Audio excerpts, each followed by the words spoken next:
hands together for Mike, everyone.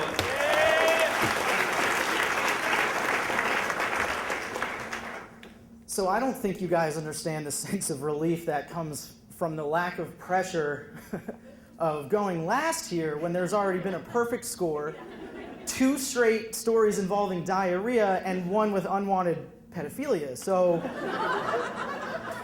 screw it, whatever.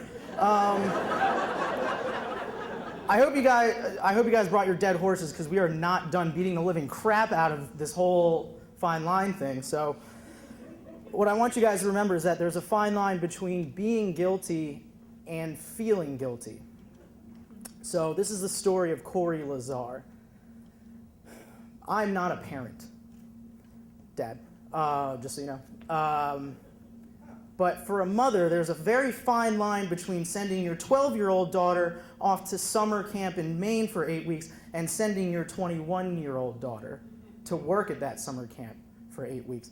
The 12-year-old daughter, you've raised her for the last 12 years, and she's been this shining light of joy, and you've watched her develop and grow this personality and be a good person, and sometimes not a good person, but that's okay because you're teaching her and she's learning, and you don't even know what you're going to do without her for the next 8 weeks because you're going to miss her so much because she's your baby. The 21-year-old, whatever. She's off at college most of the time anyway, and even when she's home, she's out with her friends. So, and you're really proud of her. She's going to go on this adventure and go to somewhere she's never been before. She's from Washington. She's going to Maine to spend the summer. Oh, you're so proud of her, but you're still going to miss her because she's your baby. Now, summer camp is a bubble, and in this bubble, nothing bad ever happens. And there's actually a really fine line between being a camper and being a counselor. Believe it or not. As a camper, you see, you're in this bubble and nothing bad ever happens, and all you get to do all day is just hang out and do all the sports and all the games, and you're with your best friends, and you get pizza on Saturdays. Every Saturday you get pizza. Every Saturday, no matter what. And as a counselor, well, you're a college kid, and you're with all these other college kids, and so you're all just having fun and playing with these kids, and you're these adventurous group of people who just venture up to Maine for. You've never been there, and you're caring for these kids of strangers, these people that you never met, and you're putting these children's happiness in front of your own. And there's pizza on Saturdays. Now, there's a fine line between begging and pleading and nagging and borderline bullying.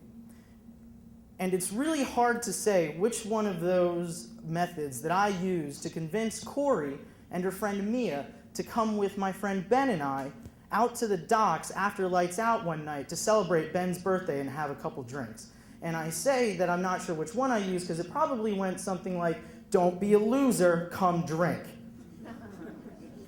So it's really hard to tell which one I use. But it worked, and we got her down there. Now, there's a very fine line between the social drinking that we were all doing at this dock and the drinking that Joseph Rouleau, a local Mainer, was doing at the Weather Vane about 10 miles down the road. There's not so fine a line, actually, really. In fact, that line is about 8 beers deep, and it's about as long as the walk from the bar to his car, and it's about as wide as the bar tab that he never actually paid that night. Now, remember that fine line that I was telling you about, the begging and pleading and the nagging and borderline bullying? I might have crossed that again when Corey wanted to leave, but for 5, maybe even 10 minutes, I said, "No, don't leave. I mean, we're all still hanging out, and you still have plenty of time, and there's still plenty of beer. And come on, don't be a loser. Stay." And it worked for about 5 or 10 minutes.